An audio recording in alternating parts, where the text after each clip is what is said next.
मूर्तिजापूर तालुक्यातील माना पोलीस स्टेशनच्या कार्यक्षेत्रातील ग्राम सैदापूर येथील 19 वर्षीय तरुणीचा गावातीलच एका इसमाने 23 नोव्हेंबर रोजी रात्री 1:30 वाजताच्या दरम्यान विनयभंग केल्याची घटना घडली असून या प्रकरणी गुन्हा दाखल करीत आरोपीला अटक करून कारागृहात रवानगी करण्यात आली आहे।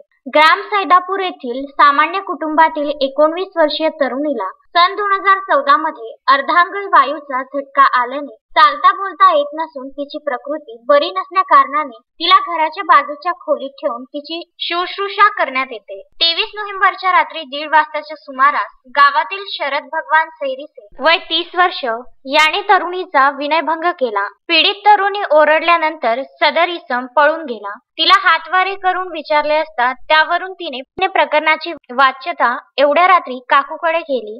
गावातील शेर्या हा अंथरुणावर आला आणि त्याने माझ्यासोबत अश्लील चाळे केले असे तिने सुचवले। यावेळी आरोपीच्या शर्टाचे बटन बेडवर आढळून आले। या प्रकरणी आरोपीच्या विरुद्ध माना पोलीस स्टेशनला भादवी 452, 354 अ कलमान्वये गुन्हा दाखल करण्यात आल्यानंतर पोलिसांनी आरोपीला अटक करण्यासाठी तपास चक्रे फिरवून काही तासातच सापळा रचून शिताफीने जंगलातून अटक करून जेरबंद केले। या प्रकरणी अधिक तपास माना पोलीस स्टेशनचे ठाणेदार कैलास भगत करीत आहे। बाळासाहेब गणोरकर, विदर्भ न्यूज, मूर्तिजापूर।